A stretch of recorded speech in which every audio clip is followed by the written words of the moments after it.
क्या तू बार बार अपने लक्ष्य से भटक जाता है? अगर ऐसा है तो आज तेरे लिए वीडियो बहुत ज़रूरी है। वीडियो पूरी देखना और तुझे पता चल जाएगा कि भटकता क्यों है, और उससे बचने का भी बहुत बेहतरीन सा रास्ता मैं बताने वाला हूँ। तुझे हर समय इसकी ज़रूरत पड़ेगी।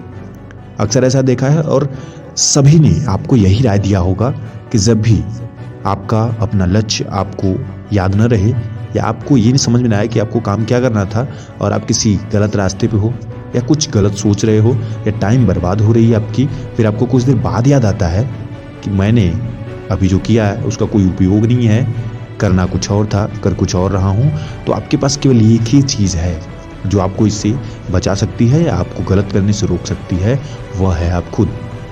सबसे पहले हर काम का एक रीज़न होता ही है, इसमें कोई दो राय नहीं है। बिना रीज़न का कोई काम नहीं होता है पूरी दुनिया में, पूरी सृष्टि में, चाहे भगवान हो, इंसान हो, जानवर हो, ए टू जेड कोई भी हो, बिना रीज़न का कुछ भी नहीं होता है। इसका मतलब है कि आप जो कुछ भी कर रहे हो उसके पीछे कोई रीज़न होगा, बस उस रीज़न को आपको बार बार याद करना होगा। अगर आपके मन में 24 घंटे वो रीज़न चलता रहेगा कि आप कोई काम कर क्यों रहे हो, तो फिर दुनिया की कोई भी शक्ति आपको न तो डिस्ट्रैक्ट कर पाएगी और न ही उस रास्ते से भटका पाएगी, न ही आपको भुला पाएगी और न ही आपको कोई और चीज़ की आदत लग पाएगी। अगर आपको ये पता हो कि आप काम कर क्यों रहे हो। दुनिया के हर इंसान के पीछे एक बड़ा सा रीज़न होता है, उसकी सफलता के पीछे बहुत बड़ा रीज़न होता है, और वो पैशन, उस रीज़न के कारण ही वह सफल हो पाता है। आपको अपने पीछे का रीज़न पता करना है। आपको पता करना है कि आप लड़ाई में हो क्यों, आप काम क्यों कर रहे हो। अगर इस बात का आपको अच्छे से जानकारी है कि आप किसी चीज़ को कर क्यों रहे हो, इतना परिश्रम कर क्यों रहे हो, मेन रीज़न जो है आपकी ज़िंदगी का, अगर आपको वो पता है तो फिर दुनिया की कोई भी शक्ति आपको हिला नहीं सकती है। और सबसे अच्छी और बड़ी बात कि अगर आपको पता भी है उसके बाद भी बार बार भूल रहे हो, तो एक काम करना, जहाँ आप रहते हो वहाँ सामने वाली दीवार पर इसको लिख करके रख लो। एक पेज लो, टाइप करो, लिखो, जैसे भी सामने लिख लो, सामने रखो। जब कुछ भी आप ऐसा करोगे जिसमें आपको लगेगा कि अभी आप भटक रहे हो या रास्ता गलत है या आपको जो करना था वो नहीं कर रहे हो, तो आपको सामने लिखा हुआ वाक्य याद आएगा, आपके हाथों से लिखा होगा, और आपको दोबारा झटका देगा कि तुम गलत है, और आप वहाँ से तुरंत रिटर्न हो जाओगे। ऐसे ही आप एक काम और कर सकते हो कि अगर आपको बहुत ज़्यादा दिक्कत है, बहुत ज़रूरी भी है, तो आप एक काम करना, जिस चीज़ से आप प्रभावित हो उसकी फ़ोटो ज़रूर सामने लगा लेना, चाहे वो आपके माँ बाप हों या कोई भी हो सकता है आपकी ज़िंदगी में, जिसकी वजह से आप किसी काम को करते हो। कभी कभी ऐसी होती हैं कि हमारी इच्छाएं नहीं होती हैं, हम किसी और के लिए कुछ कर रहे होते हैं। जरूरी नहीं कि हम हर चीज़ अपने लिए करें, मगर कुछ ना कुछ ऐसा होता है जो उससे रिलेट करता है। हमें बस उसी की तस्वीर लगानी है जिसकी वजह से हम कुछ कर रहे हैं, या जिसके लिए कुछ कर रहे हैं, या जिसके लिए हमने कुछ सपने देखे हैं, उसे पूरा भी करना है, तो आपको केवल उसकी एक तस्वीर लगानी है। जब आप उसकी तस्वीर को बार बार देखोगे तो आप उस मकसद को नहीं भूल पाओगे। आपको बस रीज़न याद करना है। और अगर आप गलती से भी किसी और रास्ते पर भटक जाते हो या कुछ और करने की कोशिश में होते हो, तो आपको तुरंत वो बात फिर से याद आएगी और आपको दृश्य सामने दिखने लगेगा कि आपने ऐसा करने का सोचा ही क्यों था। फिर आप उस रास्ते पर से हट जाओगे, आप सही रास्ते पर आ जाओगे, और ज़रूरत भी है आपको सही रास्ते पर ही आने की। ऐसा अक्सर होता रहता है हम लोगों के साथ, ऐसा कोई नया नहीं है, और न ही केवल आपके साथ हो रहा है, तो इससे परेशान होने की ज़रूरत नहीं है। इसका अच्छा खासा उपाय हमने भी बताया कि आपको बस यही करना है।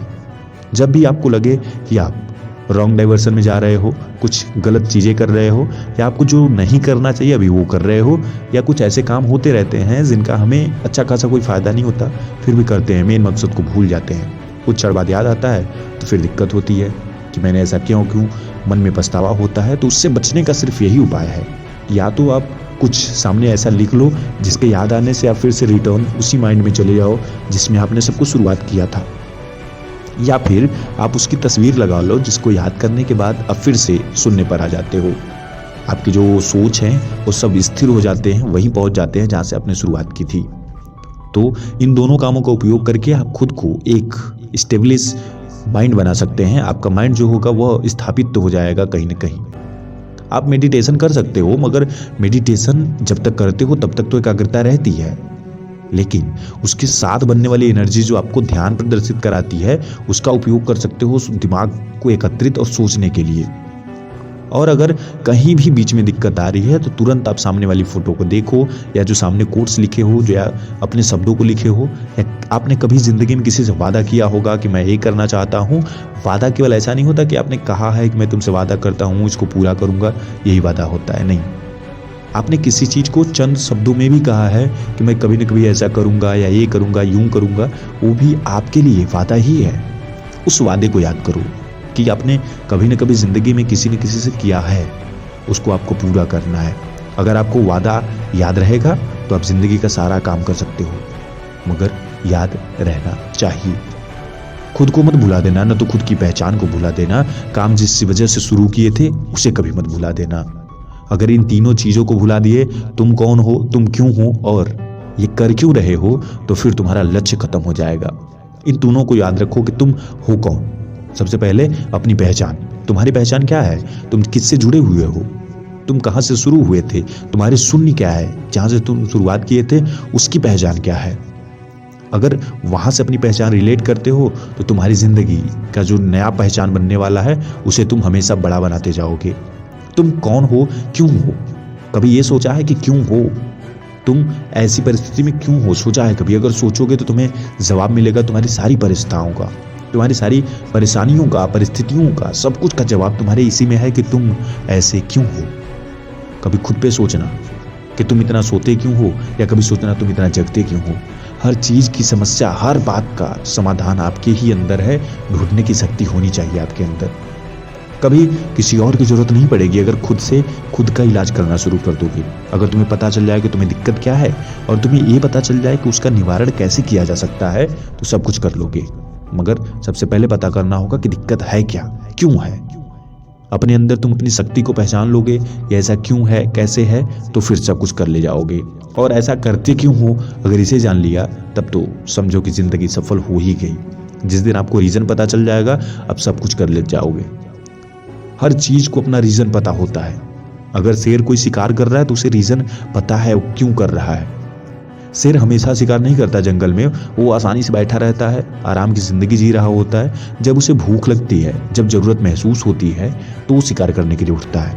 अगर शिकार नहीं करेगा तो खाएगा नहीं, क्योंकि उसने कोई भोजन स्टोर करके नहीं रखा है। उसे आदत है तुरंत मारने की और खाने की। तो इसलिए उसकी जो प्राथमिकता बन जाती है कि उसे शिकार करना ही है। यानी कि उसका रीजन जो है वो एकदम मजबूत है। बिना शिकार किए वो जिंदगी नहीं बिता सकता, और अपना ही शिकार उसको पसंद आता है खाना, इसीलिए वो शिकार करेगा ही करेगा। इसका मतलब है कि दुनिया की कोई भी शक्ति अब उसे शिकार करने से नहीं रोक सकती। फिर शिकार करके वो आराम से बैठ जाता है, लेकिन जब फिर से उसको रीजन याद आता है तो फिर से वो काम करता है। ऐसे जो रॉकेट छोड़े जाते हैं उनके अंदर इतनी तेज आग लगी होती है और उनको अपना रीजन पता होता है कि वो आगे भाग क्यों रहे हैं। हर रॉकेट के पीछे आग लगी होती है, इसलिए भाग रहा होता है। आपको भी आपके अंदर की आग पता चल जाए तो आप भी उतना ही तेज भागोगे जितना तेज वो रॉकेट भाग रहा था। आपको अपने अंदर की आग पता करनी होगी। आप इतने जटिल क्यों हो, आप किसी काम को कर क्यों रहे हो, ये पता चल गया, यानी कि आपका आग पता चल गया। और उस आग को जलाए रखने के लिए आपको उस बातों को बार बार याद करना होगा। और उसके लिए हमने बताया कि एक ही उपाय है, या तो सामने लिख लो या सामने चिपका दो, या तो लिखो या छापो। कोई स्ट्रक्चर है, किसी का डायग्राम है, किसी का चेहरा है, किसी की फोटो है, अगर आपको उससे प्रेरणा मिलती है, उससे बातें याद आती है तो उसे लगाओ। अगर कुछ लिख करके याद आता है तो उसे लगाओ। जो जिस चीज़ से संभव हो कि आपको पुरानी बातें याद रहें हमेशा, उन्हें आप यूज़ करो, ताकि वो आग आपके अंदर भड़कती रहेगी। और जब आग लगती रहेगी, आग सुलगती रहेगी, तो दुनिया का कोई भी ताकत न तो रॉकेट को रोक पाया है, न आपको रोक पाएगा। दुनिया का कोई भी ताकत शेर को शिकार करने से नहीं रोक पाया है, तो आपको भी कोई नहीं रोक पाएगा। क्योंकि ज़रूरत इंसान को सब कुछ कराती है, और आपकी भी ज़रूरत जो है, अगर वो रियलिटी है, तो उसे पूरा करने की भी ताकत आपके अंदर होनी चाहिए। आपने जो सोचा है ज़रूर पूरा होगा, लेकिन उसके लिए उतनी मेहनत, उतनी लगन होनी चाहिए। हर वक्त हम एक ही स्थान पे नहीं होते हैं, भटकते रहते हैं। और सबसे बड़ी कमजोरी हमारी यही है कि भटकना नहीं चाहिए। आप जहाँ हो वहीं से स्थिर रहो। मैंने जैसे कहा, शेर स्थिर ही होता है, उसे जंगल में कुछ नहीं करना। उसको पता है उसे क्या खाना है, कब खाना है, क्यों खाना है, कैसे खाना है, बस स्थिर बना हुआ है। इसीलिए अकेले ही पूरे जंगल को संभाल सकता है और राजा कहलाता है। नहीं तो बहुत सारे कुत्ते हैं जिनको ये नहीं पता कि उनको कब, क्यों, कैसे खाना है। दिन भर खाते रह जाएं अगर उनको भोजन मिल जाए। दिन भर कहीं भी घूमने चले जाएं अगर उनको टाइम मिल जाए। लेकिन शेर ऐसा कुछ भी नहीं करता, उसका एक डिसिप्लिन है, उसका एक काम है, वो हर चीज़ को सिस्टमेटिक करता है, इसलिए शेर कहलाता है। आपके अंदर भी अगर ऐसी क्षमता है तो आप भी शेर बनने के लायक हो, अपनी ज़िंदगी के या इस दुनिया के, कहीं के भी शेर बन सकते हो, मगर आपके अंदर गुणवत्ता होनी चाहिए और उस गुणवत्ता का तलाश भी आपको ही करना होगा। कोई दूसरा आपको जज नहीं कर सकता, इसलिए अपनी जजमेंट अपने पास और अपने लिए ही रखें। दूसरों से पूछने से अच्छा है खुद के साथ बैठें, 10 मिनट टाइम बिताएं और पूछें कि तुम्हारे अंदर क्या कमी है, क्या अच्छाई है। अगर आप ये कुछ अपने अंदर की खोज लेते हैं तो आप सब कुछ आसानी से और आसान तरीके से कर पाएंगे। बस ज़रूरत है आपको अपने अंदर की शक्ति पहचानना, अपने अंदर की कमियों को पहचानना, अपने अंदर की खूबियों को पहचानना। खूबियों का इस्तेमाल अच्छे के लिए करना, कमियों की जो पहचान कर लोगे तो उनका इस्तेमाल करना समय से समय को बदलने के लिए। जिस दिन आप अपने अंदर की कमियों को बदल लोगे उस दिन आप सब कुछ बदल ले जाओगे, उस दिन आपका सब कुछ सही हो जाएगा। मगर पता तो चले आपके अंदर कमियां क्या हैं, और पता करने के लिए आपको अपने अंदर ढूंढना होगा उन्हें।